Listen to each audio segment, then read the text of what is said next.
Soon, we'll be voting on Judge Jackson's nomination, and I'd like to explain why I'm voting against her appointment to the Supreme Court.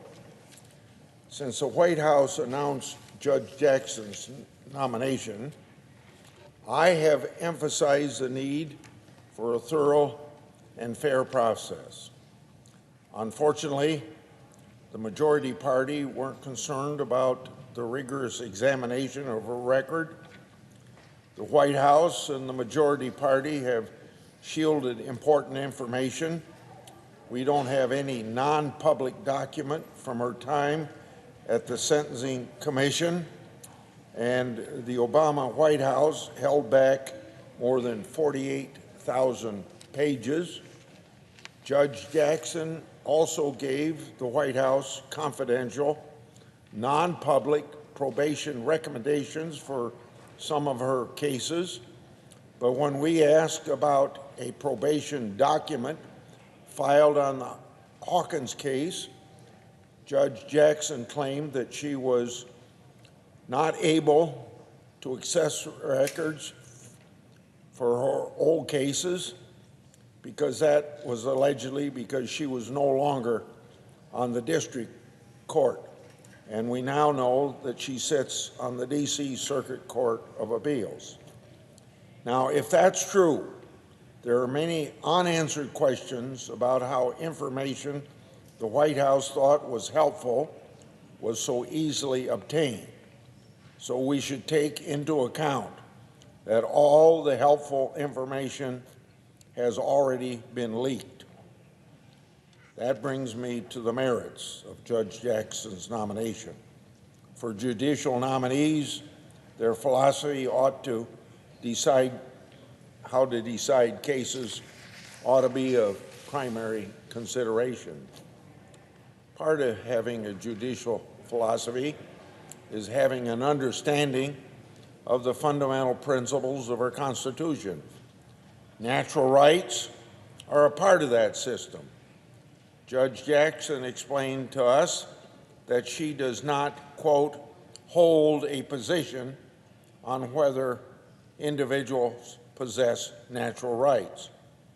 Now, that ought to be very shocking. Natural rights are basic to our constitutional system and principles of limited government, because we all know our country was founded on the belief that's expressed in the Declaration of Independence: all men are created equal, and they are endowed by their Creator with certain unalienable rights. Among these are the life, liberty, and the pursuit of happiness. And that was further nailed down in the Constitution of the United States. Our Constitution vests the three branches of government with very limited power. All other powers not given to the federal government are reserved to the states and to the people thereof.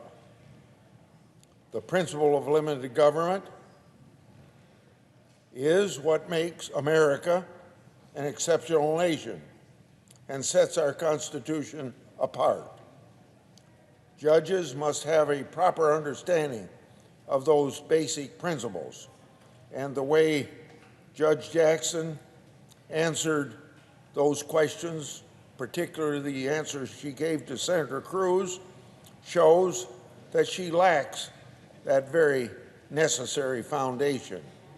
Now, I want to go on to a few other examples. At the hearing, Judge Jackson testified about one of her decisions involving the First Step Act. In that case, prosecutors had rock-solid evidence against a dangerous drug kingpin.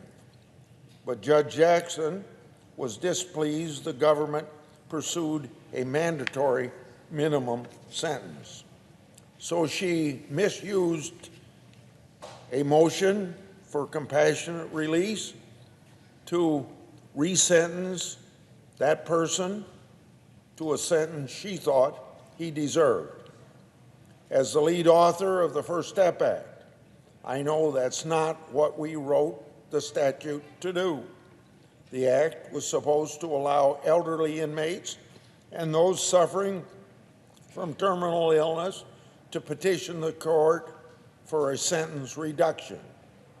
The statute also allows for a reduction if the court finds an extraordinary and compelling reason. Judges should use great discretion. Judges should weigh against the charge the dangers to society and the risk of recidivism. At her hearing, Judge Jackson said that she based her extraordinary and compelling finding on the non-retroactive changes to the law. This radical interpretation is terrible and dangerous. Congress chose which provisions of the First Step Act would apply retroactively. The Senate is currently considering legislation that I co-sponsored with Chairman Durbin that makes some of the First Step Act provisions retroactive. But that's Congress's role, not Judge Jackson's role. Senator Durbin and I wouldn't have been able to broker a compromise on that legislation if senators thought the judges would rewrite the law and insert their own views from the bench. Decisions like this will make bipartisan work, particularly on criminal justice reform, harder to do. That case by the name of Young is just one example of Judge Jackson's lenient approach to criminal law and sentencing. She also declined to apply a number of sentencing enhancements that Congress put into the sentencing guidelines. A case by the name of Make the Road New York versus McAleen is another case that shows how Judge Jackson used her methodology to reach a result that contradicts the plain text of the law.